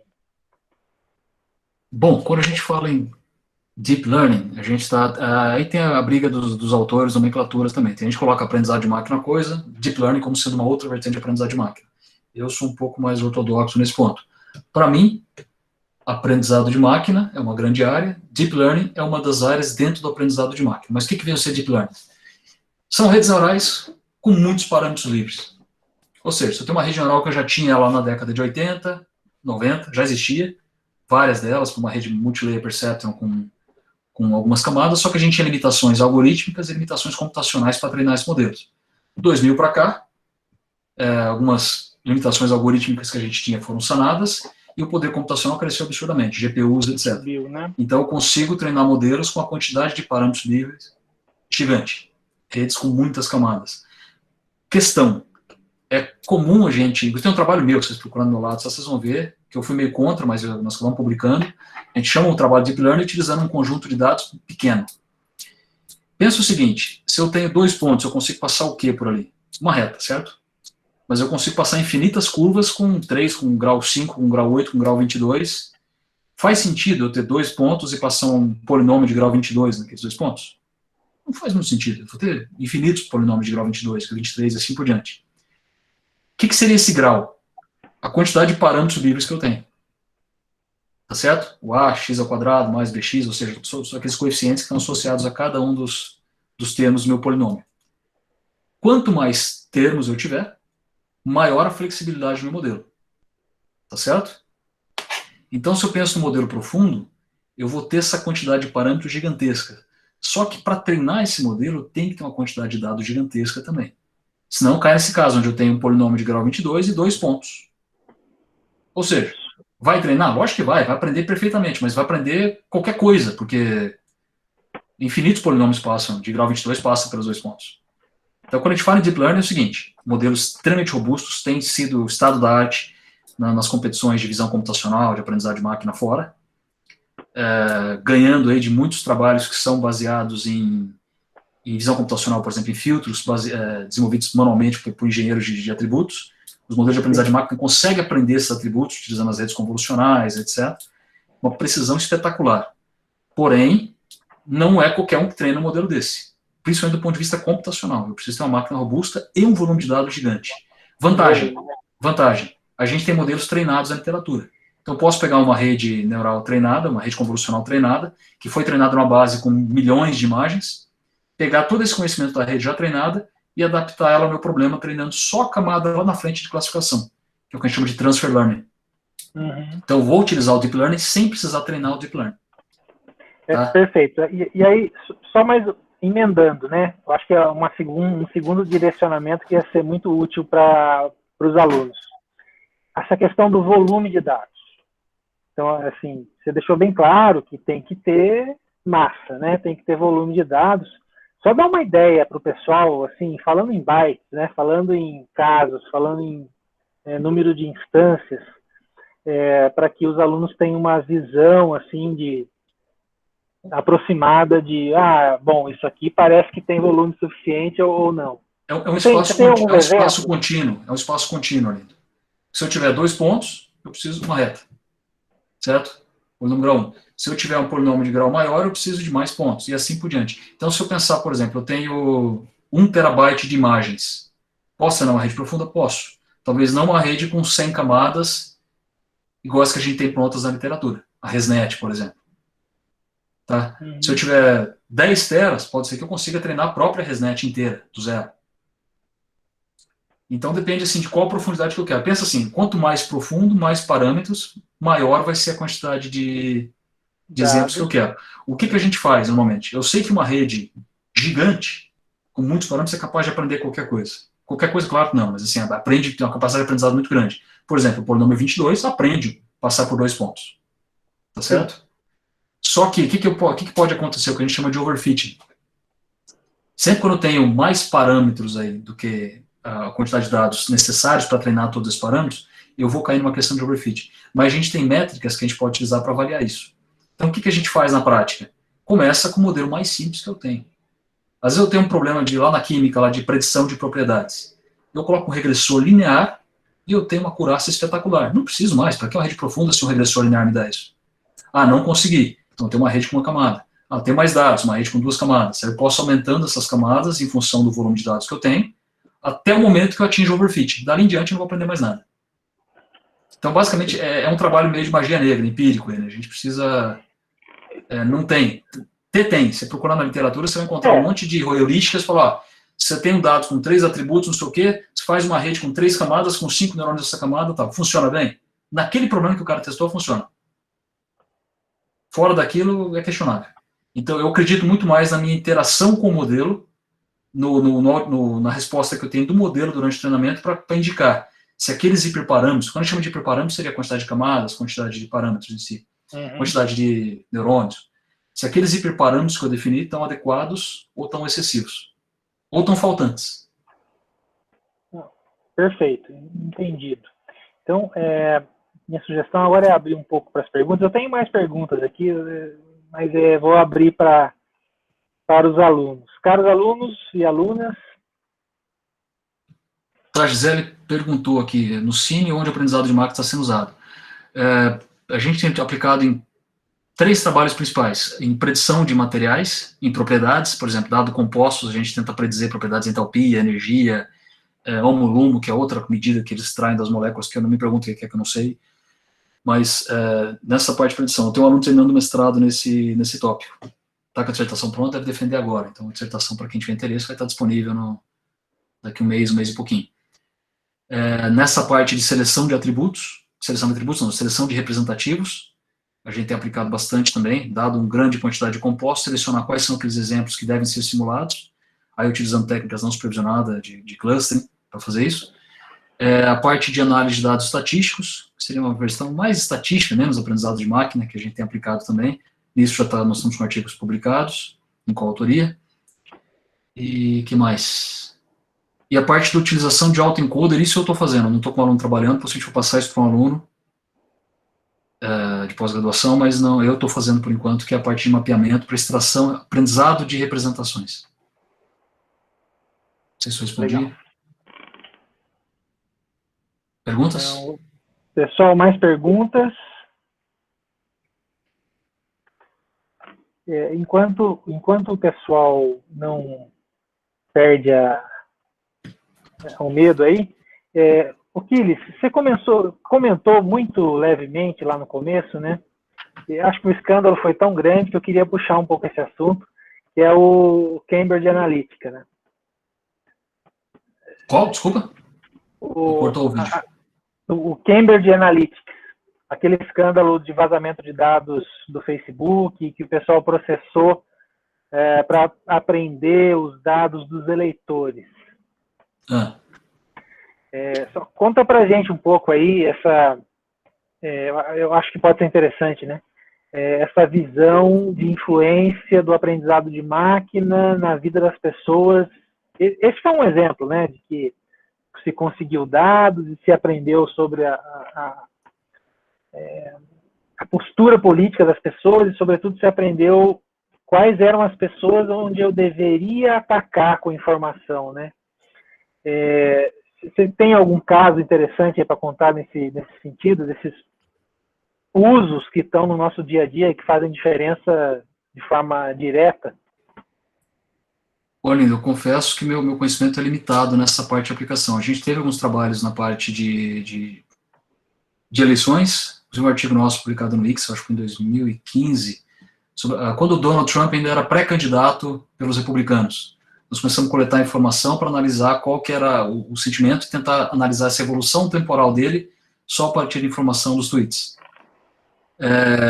Mas, assim, tem sido aplicado muito nessa parte de tentar extrair informação e categorização de usuários, tanto no contexto político, principalmente na parte de marketing também, né? Você tem grandes empresas aí trabalhando nisso, mas eu não sei especificamente quais são os modelos que estão utilizados, eu não atuei no tema em si.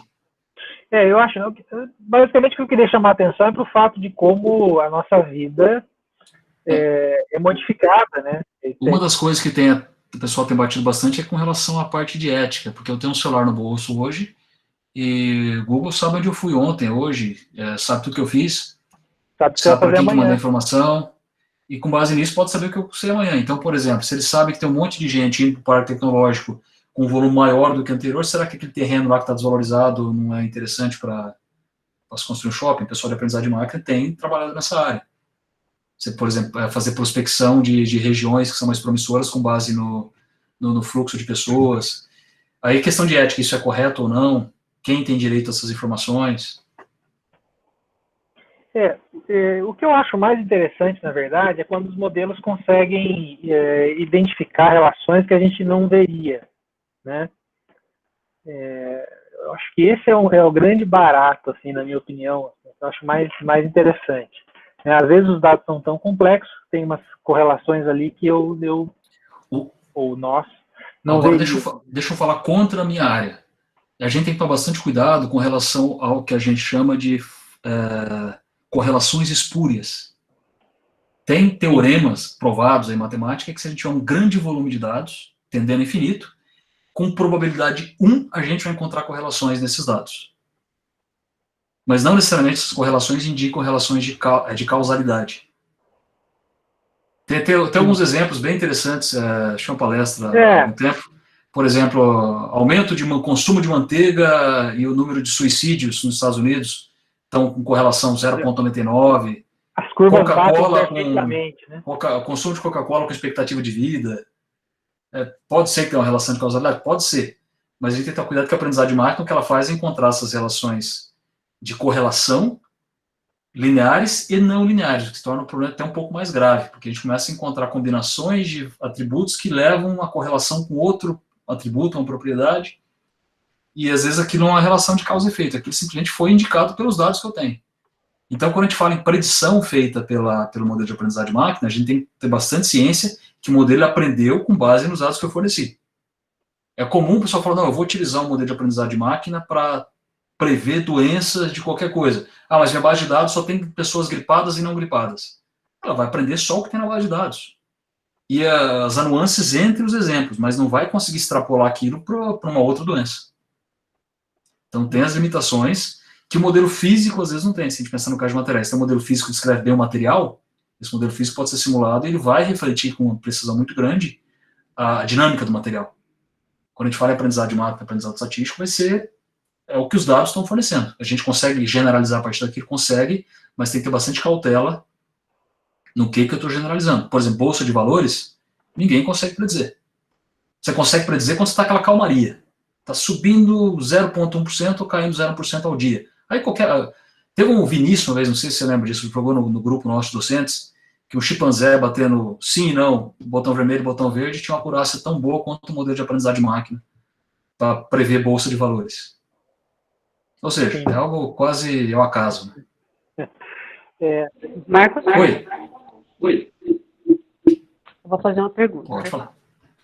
Um exemplo. No aprendizado de máquinas, quando a gente não tem um não supervisionado, correto? Quando ele é não supervisionado, se eu colocar várias informações, você me disse que eu consigo ter uma noção daquilo, do que a resposta que vai dar, correto? Não, vamos lá. Porque quando eu falo, acho que está pensando em questão de agrupamento de dados. Eu tenho um monte de exemplos. O meu modelo ele pode encontrar algum tipo de relação que existe entre esses dados. Exemplo, você falou da febre, um exemplo. Vamos usar essa febre como se fosse o Covid hoje. A gente sabe que os sintomas são alguns, padronizados. Se eu alimentar com essas informações, eu posso ter uma noção também da quantidade de atendimentos em um hospital que chegaram com o mesmo sintoma. Isso pode ser usado, um exemplo? Vamos lá, se eu tenho o prontuário da pessoa, nesse prontuário está indicando quais eram os sintomas quando ela chegou no hospital, certo? Então, se eu aplicar o aprendizado não supervisionado, o que eu vou encontrar nesse conjunto de dados? Grupos de pessoas que tenham características parecidas. Só que eu, no aprendizado não supervisionado, eu não posso indicar se aquele grupo tem ou não tem Covid, tem ou não tem alguma influenza e assim por diante. Aí eu precisaria de uma informação do especialista para rotular aquele grupo. Ou seja, uma supervisão em cima do resultado fornecido pelo modelo não supervisionado. O que não supervisionado vai indicar para mim são grupos. Olha lá, tem um conjunto de pessoas aqui que tem características parecidas, isso pode ser interessante. Aí eu jogo para o especialista, ele vai analisar, fala, opa, todas as pessoas questionaram perder o paladar e não sei o quê, então pode ser que é uma característica comum, e todas essas pessoas foram detectadas positivas com Covid, eu estou supervisionando. Mas em cima do resultado não supervisionado, entendeu? Eu vou encontrar os grupos no não supervisionado. A rotulação dos grupos, a análise dos grupos, aí já é um processo feito pelo especialista a partir da supervisão. Porque eu estava vendo um debate que nós tivemos, que falou assim que o número é bem maior, é 14 vezes maior do que a gente está vendo hoje na TV. Certo. Aí eu pensei, se eu tivesse hoje como fazer um aprendizado de máquina e colocar essas informações pelo cartório do jeito que está tendo, síndromes respiratórias, por exemplo, e colocar as informações que nós temos confirmadas, cruzando essas informações, a gente teria uma probabilidade, né, para ter uma noção de como realmente estamos. É só um exemplo, colocando nesse modelo para a gente poder entender. Assim. O problema da baixa, no caso do Covid específico, é em função do... Todo mundo que não tem sintoma não vai ao médico, né? Então a gente não tem como medir essas pessoas. Poderia, a partir de uma dinâmica social, aí pegando, por exemplo, questão de proximidade celular, eu sei que o celular 1 está com Covid, não o celular, né, pessoa, mas o celular está com Covid, então as pessoas na região, ou que tiveram contatos com ele, têm uma probabilidade maior de também ter adquirido Covid em relação a pessoas que não tiveram contatos com pessoas que estavam positivas naquele momento. Aí tem trabalho sendo feito nesse sentido. Nós tivéssemos um programa no celular que a gente conseguisse responder, cada um o seu, e esse programa desse essa resposta. Exato. Você teve sintomas, não foi ao médico, mas pode ter tido. Sim, e naquela região tem uma pessoa que teve o sintoma já e foi confirmada positiva, por exemplo, poderia melhorar essa rede de probabilidades de contato, e tentar estimar esse número, né? Mas aí tem trabalho sendo desenvolvido nessa área já. Eu quero estar com a calma de vocês dois daqui a alguns anos, viu? Que eu vou ficar louca. Calma. Obrigada, Marcos. Não sabe, José. Ô, Quiles, deixa eu fazer uma pergunta. Para o aluno, tem um bom volume de alunos que entraram agora, né? Para o aluno que se interessa em trabalhar nessa área, conta um pouquinho dos passos de formação, né? As matérias eletivas que estão por aí, os grupos, as pessoas. As pessoas você até já mapeou, né? Mas conta um pouquinho do caminho. Nós temos várias pessoas que trabalham com aprendizagem de máquina. Você trabalha alguma coisa, né, com aprendizagem de máquina ou não? Aplicações? Não.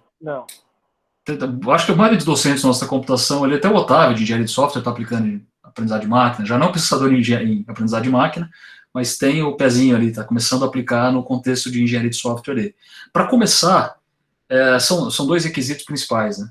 Saber programar, e detalhe, não precisa programar, antes precisava uma bagagem matemática muito maior, etc., para que você tinha que implementar os modelos. Hoje você tem bibliotecas fantásticas em Python, então se a pessoa quiser começar a experimentar, é muito fácil.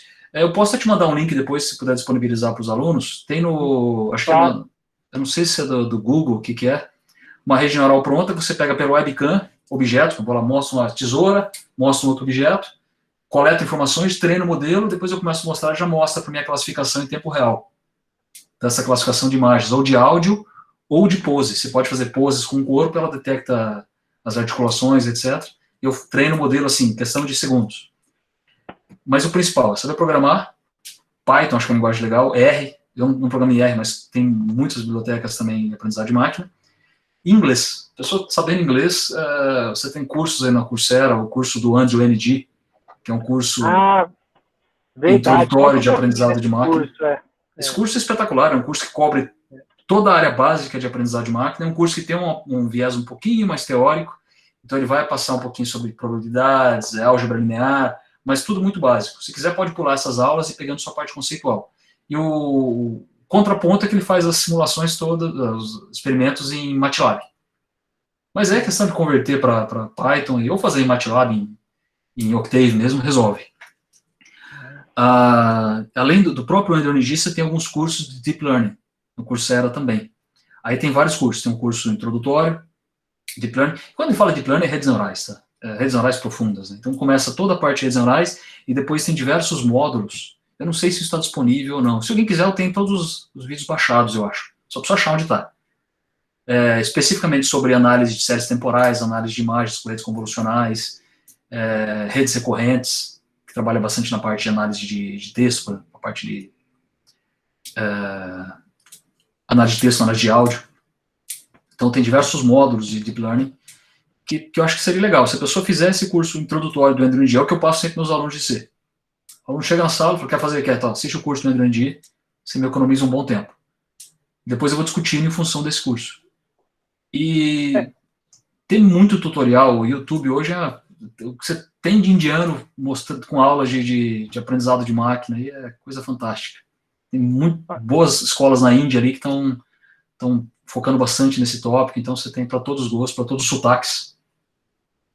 Só de curiosidade, né, esse curso do NG, eu não sei exatamente como que se pronuncia, mas é NG, né? Ele é um dos fundadores do Coursera, né? Não sei se você se não conhece, tem que conhecer, que é o portal do Coursera.org, e com N cursos interessantes, e esse curso praticamente deu origem ao Coursera, né? Ele e uma parceira, Daphne, alguma coisa, ambos de Stanford, eles fundaram essa empresa para oferecer. E basicamente foi o primeiro curso, e eu acho que até hoje ainda é um dos líderes de audiência do Coursera.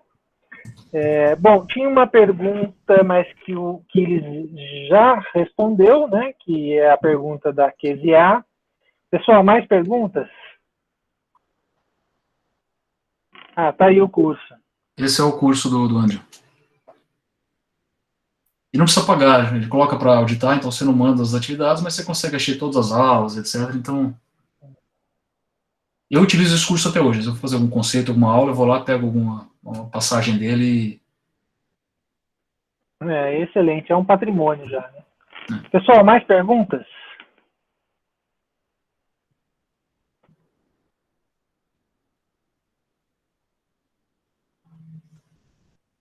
Eu acho que está meio tranquilo de perguntas aqui. Eu vou perguntar. Pode falar, Gisele. Fique à vontade. Olha só. Sobre a parte do grafeno, andei pesquisando. O que você tem sobre isso? Tem a parte molecular, que a gente pode estar colocando no programa, no aprendizado de máquina, mas eu estou vendo sobre a parte da energia, que eu achei muito bacana o projeto do Cine. O que você tem para me dizer sobre isso que está sendo desenvolvido e o que pode ser colocado? Não sei. Obrigada. Não conheço nada. Eu sei, o Eudes trabalha bastante com o grafeno, e talvez ele possa te dar algumas informações interessantes. Inclusive, vou fazer propaganda do canal Verve Científica, quem quiser. O Eudes tem um canal bem legal de física em geral, com um linguajar mais divulgação científica, né?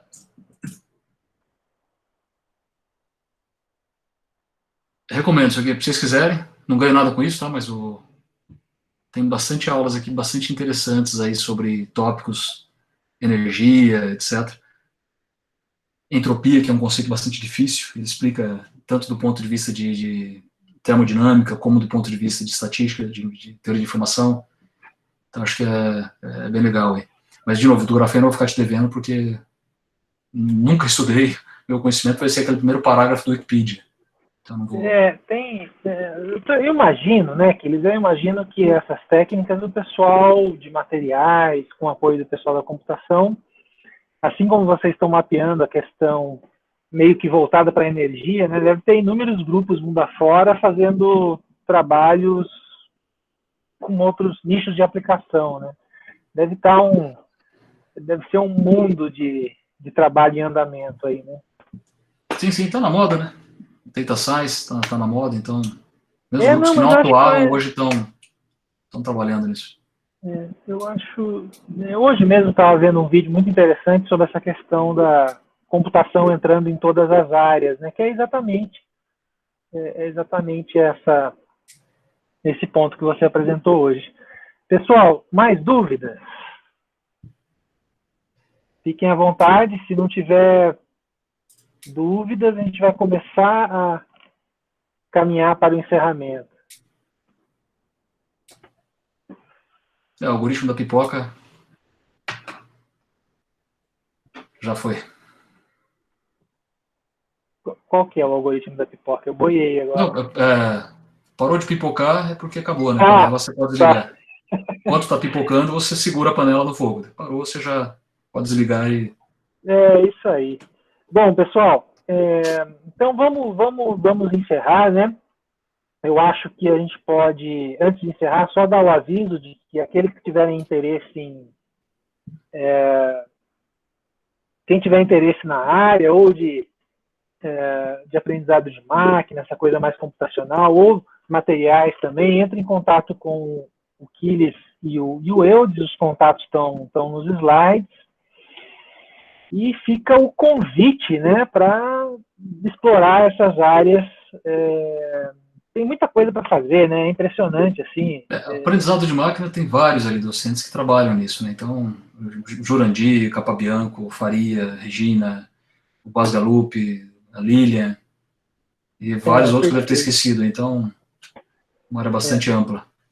Então é isso. Bom, e por fim, é claro, eu quero agradecer ao professor Quiles pelo seminário. Eu vou depois fazer o download, mando o link para todo mundo, mando para você também, Quiles, que às vezes você aproveita, né, o conteúdo em algum outro contexto.